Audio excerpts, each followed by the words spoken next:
ఆయన అన్న ఎలా ఉన్నారు? నీట్ వాళ్ళకి reNEET exam that is June 21న కండక్ట్ చేయబోయే మీ ఎగ్జామ్ దానికి సంబంధించి ఫాస్ట్ ట్రాక్ రివిజన్ క్లాసెస్ ఈ రోజు నుంచి స్టార్ట్ అవుతున్నాయి. దానిలో కెమిస్ట్రీ కనుక తీసుకున్నట్టయితే first day that is nothing but coordination compounds chapter నుంచి మనం ఫాస్ట్ ట్రాక్ రివిజన్ ని స్టార్ట్ చేయబోతున్నాం. అండ్ దీని నుంచే స్టార్ట్ చేయడానికి మెయిన్ రీజన్ వచ్చేటప్పటికల్లా one of the easiest chapter and one of the scoring chapter also. Actually ఇది మీకు క్లాస్ 12లో డి అండ్ ఎఫ్లాగ్ ఎలిమెంట్స్ లో యాజ్ ఎ బ్రాంచ్ కనబడుతుంది. Because they has their ability to form complex compound ని form చేయగలిగే capacity వాటికి ఉంటుంది కాబట్టి అక్కడి నుంచి మీకు ఈ చాప్టర్ని ఇవ్వడం జరుగుతుంది. కానీ నీట్లో కనుక తీసుకున్నట్టయితే మొన్న దీని మీద 3 బిట్స్ అడిగాడు. ఓకేనా? కాబట్టి one of the most important chapter. And chapter చదివేటప్పుడు దట్ ఈస్ ఒక్కో చాప్టర్ ని చదివేటప్పుడు ఈ ఫాస్ట్ ట్రాక్ రివిజన్ అనేది మీకు ఎలా ప్లాన్ చేయబడిందంటే చాప్టర్ మొత్తాన్ని కూడా ఒకసారి క్లియర్ కట్ ఎపీరియన్స్ ఇచ్చుకుంటూ మెయిన్ కాన్సెప్ట్స్ ఏవైతే ఉన్నాయో వాటిల్ని డెఫినెట్లీ టచ్ చేసుకుంటూ దానికి సంబంధించిన bits chapter wise both NEET wise that is cumulative base mock test లాగా అనమాట. రెండు కూడా సైమల్టేనియస్లీ మీకు ఇవ్వడం జరుగుతుంది. కాబట్టి కోర్సులో టచ్తో ఉండండి, మీ ఫాస్ట్ ట్రాక్ డివిజన్ని ప్రాపర్లీ ముందుకు తీసుకెళ్ళండి. దీంతో పాటు ఎలాగూ ఏదో విధంగా మొన్నటి ఎగ్జామ్ అయితే క్యాన్సిల్ అయిపోయింది. ఈ ఎగ్జామ్ దానికి ఎట్టి పరిస్థితుల్లో ప్రిపేర్ అవ్వాలి. కాబట్టి మెయిన్ థింగ్ మీరు చేయాల్సిందల్లా మీకంటూ ఒక ప్రాపర్ షెడ్యూల్ని టైం టేబుల్ని ప్లాన్ చేసుకోండి. మార్నింగ్ ఒక 4 అవర్స్, మధ్యాహ్నం ఒక 3 అవర్స్, ఈవినింగ్ ఒక 4 అవర్స్. సో టోటలీ 4 + 4 8, 8 + 3 9, మధ్యలో 1 అవర్ గ్యాప్ ఇచ్చుకుంటూ ఈ రివిజన్ ని ముందుకు తీసుకెళ్ళండి. రెండోది మీ strongest subjects botany and zoology ఏ విధంగానూ నెగ్లెక్ట్ చేయమాకండి. దానిలో ఉండే main tracks that is biodiversity ఒకటి, హ్యూమన్ ఫిజియాలజీ ఒకటి, తర్వాత ఇకాలజీ ఒకటి, ఇలా మెయిన్ కాన్సెప్ట్స్ అన్నిటిని కూడా ఏవేవైతే మీకు మెయిన్ స్కోరింగ్ ఉన్నాయో వాటి మీద ఎన్సీఆర్టీ పర్ఫెక్ట్లీ రివిజన్ చేసుకోండి. అండ్ ఫిజిక్స్ అండ్ కెమిస్ట్రీకి సంబంధించి ఫాస్ట్ ట్రాక్ రివిజన్ అయితే కనుక మన దగ్గర జరుగుతూ ఉంటుంది. రెండోది దీనికి సంబంధించిన కంప్లీట్ కోర్స్ అంటే కంప్లీట్ క్లాసెస్ ప్లస్ దాంతోపాటు మీరు ప్రాక్టీస్ చేసుకోవడానికి చాప్టర్ వైజ్ రివిజన్ టెస్ట్లు విత్ కరస్పాండింగ్ వాటి యొక్క కీస్తో పాటు అన్నీ కావాలి అంటే కనుక in the form of PDFs దానికి సంబంధించిన కోర్స్ లింక్ మీకు కింద డిస్క్రిప్షన్లో ఇవ్వడం జరుగుతుంది. That is re NEET fast track revision course అని ఉంటుంది. అక్కడి నుంచి మీరు ఆండ్రాయిడ్ యాప్ ద్వారా దానిలో ఎన్రోల్ అయ్యి కోర్స్ని మీరు ముందుకు తీసుకెళ్ళొచ్చు. అంటే యూట్యూబ్లో దానికి అక్కడ దానికి వేరియేషన్ ఏంటయ్యా అంటే దానిలో కంప్లీట్ 100% కోర్స్ మెటీరియల్ మొత్తం along with the chapter wise revision టెస్ట్లు ప్లస్ మాక్ టెస్ట్లతో పాటు కంప్లీట్లీ ఇవ్వడం జరుగుతుంది. వేరే అవన్నీ కూడా మీకు ఆన్లైన్లో దట్ ఈస్ యూట్యూబ్లో ఇవ్వడం జరగదు. కాబట్టి యూట్యూబ్లో మీకు ప్రతి చాప్టర్ యొక్క ఇంట్రడక్షన్స్ ఇవన్నీ కూడా క్లియర్ కట్ గా ఇచ్చుకుంటూ వెళ్తాను. ఓకేనా? ముందు అసలు క్లాసెస్ ఎలా ఉంటాయో వినండి. ముందు మనం కోర్స్ తీసుకోవాలా వద్దా అనేది ఆ ఫ్యాకల్టీ ఆ కోర్స్ని మనకి ఎక్కడ దాకా తీసుకెళ్తున్నా దాని మీద డిపెండ్ అవుతుంది. కాబట్టి ముందు coordination compounds chapter clear cut గా వినండి, అర్థమైతేనే కోర్సులోకి వెళ్ళండి. క్లియరా? నా చాప్టర్లోకి వెళ్ళినట్టయితే మెయిన్ గా మనం కోఆర్డినేషన్ కాంపౌండ్స్ చదివేటప్పుడు చాప్టర్ మొత్తాన్ని కూడా 4 బ్రాంచీల కింద విడగొట్టుకోవచ్చు. అవునా? ఫస్ట్ వచ్చేటప్పటికల్లా కోఆర్డినేషన్ కాంపౌండ్స్ యొక్క బేసిక్స్ అంటే దీంట్లో మీకు అయనైజేషన్ స్పియర్ అంటే ఎవరు, కోఆర్డినేషన్ స్పియర్ అంటే ఎవరు, దానిలో కోఆర్డినేషన్ నెంబర్ని ఎలా చెప్తారు, ఆక్సిడేషన్ స్టేట్ని ఎలా చెప్తారు, సెంట్రల్ మెటల్ ఆటమ్ లేదా అయాన్ అంటే ఏంటి, కరస్పాండింగ్లీ లైగాండ్స్ అంటే ఏంటి, ఇవన్నీ కూడా basics of the coordination compounds కిందకు వస్తాయి. వన్స్ ఇది అవ్వగానే దీనికి ఐయుపాక్ రూల్స్ ని బేస్ చేసుకుని పేరు దట్ ఈస్ దాని యొక్క నామన్క్లేచర్ రాయాలి. కాబట్టి సెకండ్ వన్ ఐయుపాక్ నామన్క్లేచర్. యాక్చువల్లీ మీరు ఐయుపాక్ నామన్క్లేచర్ ని ఆర్గానిక్ కాంపౌండ్స్ లో చదువుతారు. బికాస్ మనకి ఇనార్మస్ నెంబర్ ఆఫ్ కాంపౌండ్స్ ఉంటాయి కాబట్టి వాటికి నేమింగ్ చేయడానికి ఒక ప్రాపర్ రూలింగ్ సిస్టమ్ ఉండాలి. అందుకని అక్కడ చదువుతాం. సేమ్ యాజ్ కోఆర్డినేషన్ కాంపౌండ్స్ కూడా ఇనార్మస్ నెంబర్ ఆఫ్ కాంపౌండ్స్ ఉండడం వల్ల వాటికి నేమింగ్ ఇవ్వడానికి ఐయుపాక్ నామన్క్లేచర్ ని చదువుకోవాల్సి వస్తుంది.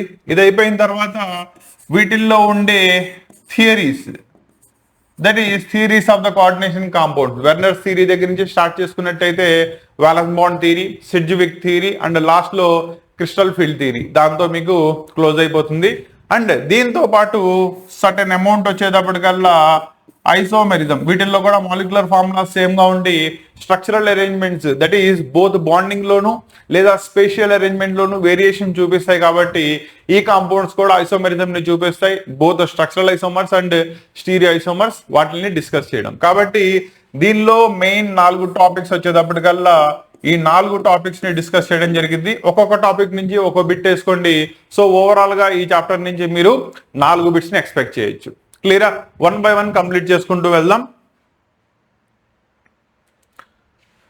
దానిలో ఫస్ట్ ఇది కనుక చూసుకున్నట్టుగా దాని యొక్క బేసిక్స్ చూడండి. దానికోసం కాంపౌండ్ ఒకటి తీసుకుంటున్నా, K4FeCN6. మొన్న ఎగ్జామ్ రాసిన వాళ్ళు అయితే దీని యొక్క ఐయుపాక్ నేమ్ డైరెక్ట్లీ చెప్పేస్తారు. ఎలా చెప్తారు? బయట పొటాషియం ఉంది కాబట్టి పొటాషియం, హెక్సా సయానో ఐరన్ దీనిలో +2 స్టేట్ లో ఉంటుంది కాబట్టి ఫెర్రేట్ 2. ఓకేనా? నాకు తెలుసు కాబట్టి చెప్పేశాను. మొన్నటి దానికి ప్రాపర్లీ రివిజన్ అయ్యి ఉంటే మీరు చెప్పేస్తారు. ఒకవేళ చెప్పలేకపోతున్నారు అంటే రివిజన్ లో ఎక్కడో లాగింగ్ ఉన్నట్టు దాన్ని ఒకసారి ప్రాపర్లీ క్లియర్ చేసుకోండి. క్లియరా? ముందు అసలు దీంట్లో కాంపోనెంట్స్ ఏంటి అని చెప్పినట్టయితే ఈ బ్రాకెట్స్ కి బయట ఉన్న దాన్ని మనం అయనైజేషన్ స్పియర్ అంటారు. బికాజ్ సాల్వెంట్ లో గతంగా డిజాల్వ్ చేసినట్టయితే ఈ పార్ట్ విడిగా వెళ్ళిపోతుంది. ఓకేనా? అండ్ ఇక్కడ పొటాషియం ఒక్కొక్క దానికి +1 ఛార్జ్ ఉంటుంది. 4 ఉన్నాయి కాబట్టి +4 ఆటోమేటికల్లీ ఇక్కడికి -4 ఛార్జ్ వస్తుంది. దాన్నే formal charge on the coordination sphere అంటారు. ఓకేనా? నా ఈ కోఆర్డినేషన్ స్పియర్ మాత్రం లోపల ఉన్న ఎంటిటీస్ నువ్వు సాల్వెంట్ లో డిజాల్వ్ చేసినా కూడా విడిపోవు అనమాట. That is why they are known as coordination compounds. దాంట్లో మళ్ళీ తీసుకున్నట్టయితే 2 పార్ట్స్ ఉంటాయి. ఇది వచ్చేటప్పటికల్లా central metal ion because it is in the ionic state లో ఉంది కాబట్టి. అండ్ సిఎన్ వచ్చేటప్పటికల్లా వాటిల్నే మనం లైగాండ్ అంటారు. సో లైగాండ్స్ యొక్క ప్రాపర్టీ ఏంటంటే their ability to donate a pair of electrons to the central metal atom and hence form చేసే bond ని coordination covalent bond అంటారు. అండ్ ఇక్కడ ఐరన్ కనుక తీసుకున్నట్టయితే ఇట్ ఈస్ +2 స్టేట్. దీన్నే దాని యొక్క ఆక్సిడేషన్ స్టేట్ అంటారు. అండ్ ఒక ఐరన్ 6Cn- మోనోడెండేట్ లైగాండ్స్ తో కంబైన్ అయింది కాబట్టి దీనే దాని యొక్క కోఆర్డినేషన్ నెంబర్ అంటారు. క్లారిటీ వచ్చిందా? మళ్ళీ చెప్తున్నాను, వరుస పెట్టి చూసుకుంటూ వెళ్ళండి.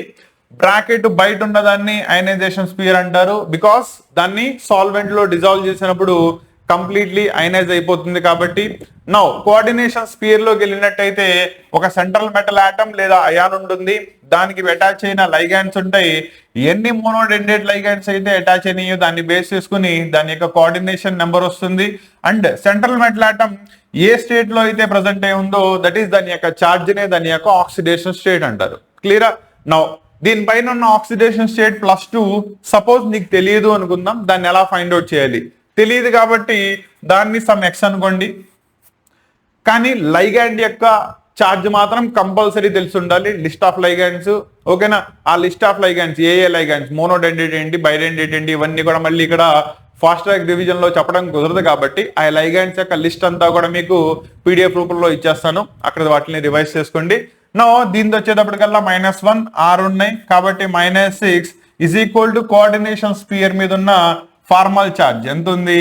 -4. Therefore X is equal to -4. దీన్ని అటు తీసుకెళ్ళండి +6 నీకు మిగిలింది ఎంత?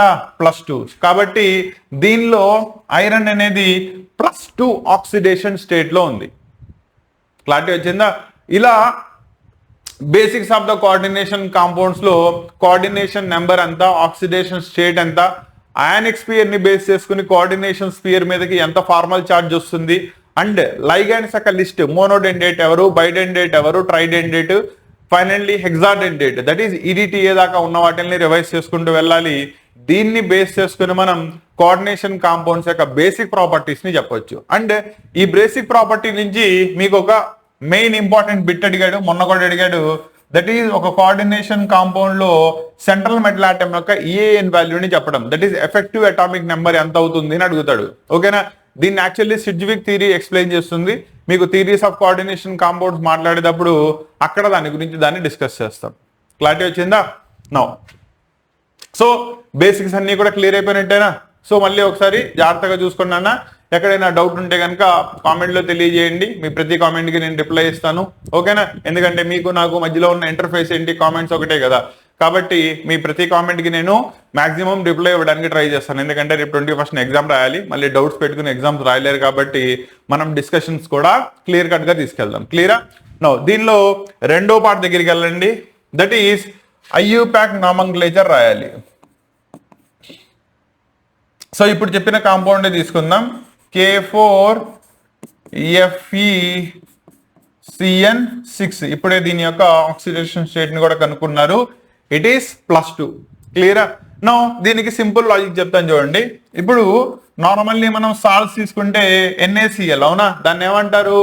సోడియం క్లోరైడ్ అంటారా లేదా క్లోరైడ్ ఆఫ్ సోడియం అంటారా? పేరు మనకు తెలుసు కదా, సోడియం క్లోరైడ్ అంటాం. అంటే యాక్చువల్లీ ఇది మీకు ఎలా ఉంటుంది?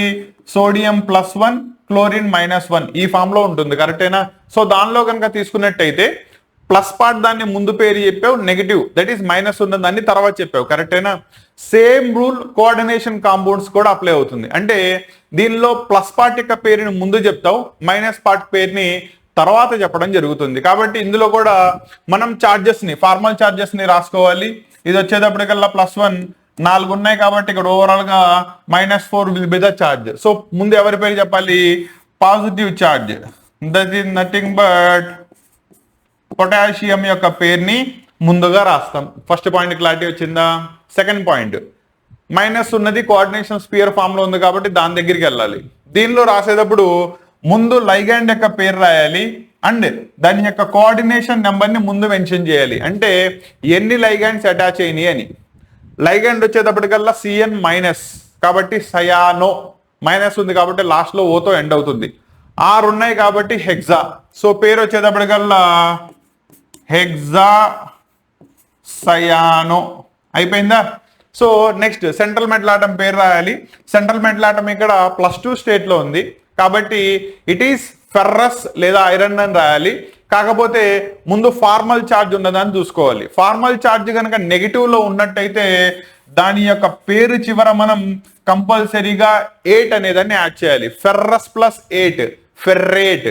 కాబట్టి దీని యొక్క పేరు ferrate followed by it's oxidation state. A state లో ప్రజెంట్ అయి ఉంది? 2. కాబట్టి ఇది ఈ గివెన్ కాంప్లెక్స్ యొక్క ఐయుపాక్ నామన్క్లేచర్ అవుతుంది. That is nothing but potassium hexa cyano ferrate 2. రాసేదాని యొక్క రూల్స్ అన్ని కూడా క్లియర్ గా చెప్తున్నాను, ముందు చూసుకోండి.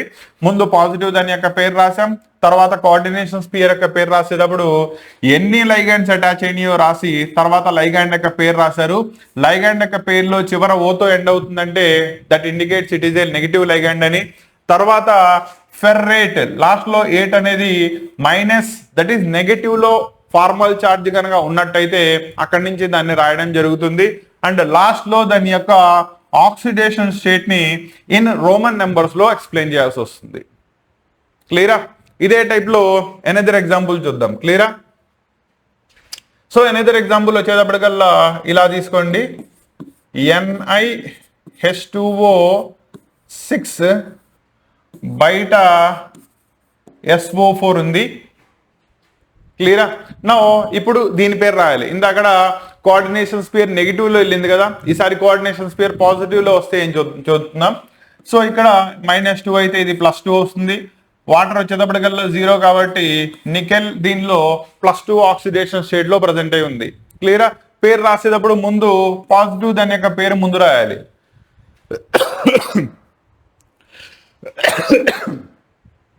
సో ఈసారి జాగ్రత్తగా చూసుకోండి.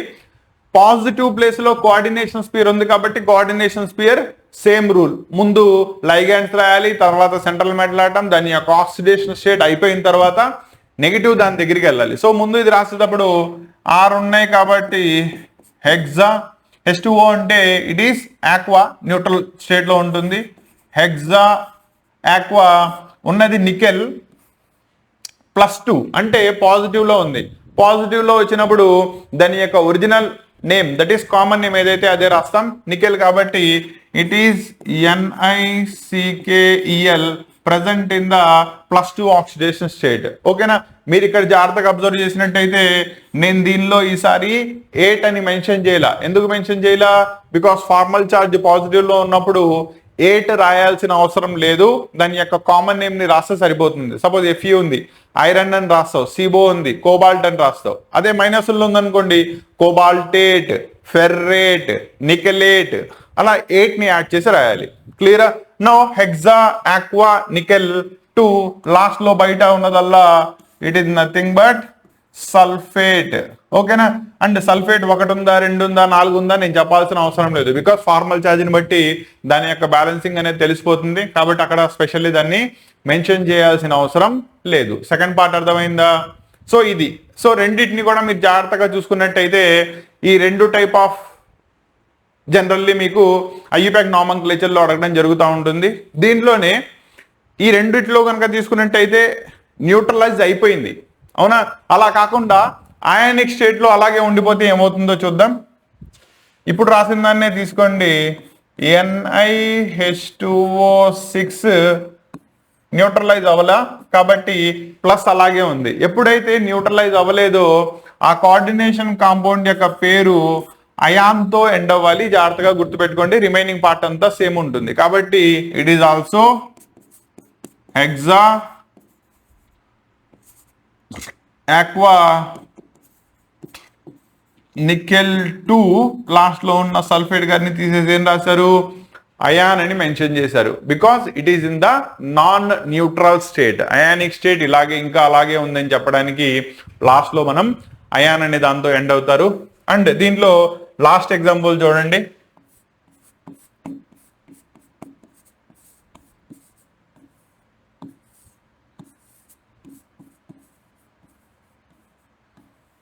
సో ఇందులో మీరు అబ్జర్వ్ చేసుకున్నట్టయితే both the coordination sphere and ionic sphere, actually ionic sphere లేదు, రెండు కూడా కోఆర్డినేషన్ స్పియరే ఉన్నాయి. These are the special type of coordination compounds where both the ions are the coordination compounds only, coordination spheres only. నా దీనిలో వచ్చేటప్పటికల్లా పేరు ఎలా రాస్తారు, ముందు దీనిలో కూడా రూల్స్ సేమ్, ఏది పాజిటివ్ ఏది నెగిటివ్ ముందు తెలిసి ఉండాలి. అది తెలియదు కాబట్టి ఫస్ట్ వాటి యొక్క చార్జెస్ ని బ్యాలెన్స్ చేసుకోండి, ఓకేనా? సో క్లోరిన్ ఇక్కడ కనుక తీసుకున్నట్టయితే 4 ఉన్నాయి. పెల్లాడియం దీనిలో +2 స్టేట్ లో ఉంటుంది. +2 -4 అంటే ఇక్కడ -2 వస్తుంది, ఇక్కడ -2 వచ్చింది కాబట్టి దీని మీదకి +2 రావాలి. ఇది 0, యాజ్ అ రిజల్ట్ దీని మీదకి +2 వస్తుంది. చార్జెస్ ని ఎలా రాసుకోవాలి అర్థమైందా? నెక్స్ట్ పేరు రాసేటప్పుడు ముందు పాజిటివ్ దాని పేరు ముందు రాయాలి. ఆక్వా 4 ఉన్నాయి కాబట్టి it is tetra aqua, positive లో ఉంది కాబట్టి ప్లాటినం 2. ఫస్ట్ పార్ట్ అర్థమైందా? అలాగే రెండోది కనుక తీసుకున్నట్టయితే tetra chloro, it is palladium, అవునా? కాకపోతే రాసేటప్పుడు ఏం రావాలి, పెల్లాడేట్, బికాస్ ఫార్మల్ చార్జ్ నెగిటివ్ లో ఉంది కాబట్టి, అవునా? పెల్లాడేట్ 2 ఇలా కనుక రాసినట్టయితే ఎప్పుడైతే మనకి కోఆర్డినేషన్ కాంపౌండ్స్ లో రెండు కూడా కోఆర్డినేషన్ స్పియర్స్ లో ఉంటాయో అక్కడ వాటి యొక్క నామన్క్లేచర్ ని మనం ఈ విధంగా రాయడం జరుగుతుంది. క్లారిటీ వచ్చిందా? సో ఇది ఫస్ట్ సెషన్ కి సంబంధించిన కోఆర్డినేషన్ కాంపౌండ్స్ యొక్క ఫస్ట్ క్లాస్. దీనిలో మీకు మెయిన్ గా కనుక చూసుకున్నట్టయితే 2 పార్ట్స్ ని మెయిన్ గా డిస్కస్ చేయడం జరుగుతుంది. ఒకటి వచ్చేటప్పటికల్లా basics of the coordination compounds, రెండోది వచ్చేటప్పటికల్లా ఆ కోఆర్డినేషన్ కాంపౌండ్స్ యొక్క నామన్క్లేచర్ ఎలా రాస్తారు. నామన్క్లేచర్ లో మళ్ళీ 4 టైప్స్ చూస్తాం. ఒకటి కోఆర్డినేషన్ స్పియర్ నెగిటివ్ లో ఉన్నప్పుడు, రెండోది కోఆర్డినేషన్ స్పియర్ పాజిటివ్ లో ఉన్నప్పుడు, మూడోది కోఆర్డినేషన్ స్పియర్ అయానిక్ స్టేట్ లో నాన్ న్యూట్రలైజేషన్ జరగకుండా మిగిలిపోయినప్పుడు, వేరే నాలుగోది వచ్చేటప్పటికల్లా రెండు కూడా కోఆర్డినేషన్ స్పియర్ లో ప్రజెంట్ అయి ఉన్నప్పుడు, ఓకేనా? ఐయుపాక్ నామన్క్లేచర్ లో మీకు ఈ 4 ఏదో ఒక టైప్ డెఫినెట్లీ అడగడం జరుగుతుంది, జాగ్రత్తగా రివైజ్ చేసుకోండి. And next part that is theories of coordination compounds and isomerism concept ని నెక్స్ట్ క్లాస్ లో డిస్కస్ చేస్తాను. క్లియరా?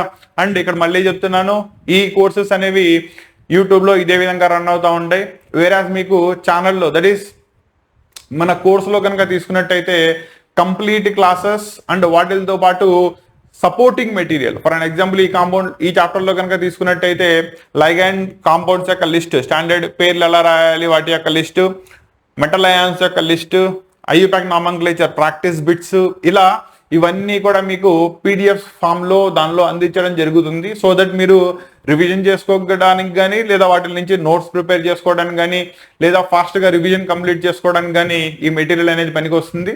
దాంతోపాటు చాప్టర్ వైజ్ మీకు బిట్స్ ప్రాక్టీస్ చేసుకోవడం కోసం అండ్ ఓవరాల్గా సిలబస్ దగ్గరికి వచ్చేటప్పటికల్లా మాక్ టెస్టులతో పాటు 4 మాక్ టెస్టులు ఇస్తాను. నీటికి సంబంధించి 4 జాగ్రత్తగా రివైజ్ చేసుకోండి. Bit as it is repeat అవ్వకపోవచ్చు కానీ కాన్సెప్ట్ అయితే మాత్రం రిపీట్ అవుతుంది. కాబట్టి ఈ విధంగా దీన్ని డిజైన్ చేయడం జరిగింది. అండ్ ఆ టైప్ ఆఫ్ కోర్స్ కనుక మీరు ఇంట్రెస్ట్గా చూపిస్తున్నట్టయితే, అంటే నేను చెప్తున్న ఈ టైప్ ఆఫ్ క్లాసెస్ కనుక మీకు నచ్చుతున్నట్టయితే దానికి సంబంధించిన లింక్ డిస్క్రిప్షన్లో ఇచ్చాను. అక్కడ నుంచి మీరు కోర్సులోకి ఎన్రోల్ చేసుకోవచ్చు. అండ్ కంప్లీట్ మెటీరియల్ని డే టు డే మీకు కంప్లీట్ క్లాసెస్, దానికి సంబంధించిన మెటీరియల్స్ అన్నీ కూడా అప్లోడ్ అవుతూ ఉంటాయి.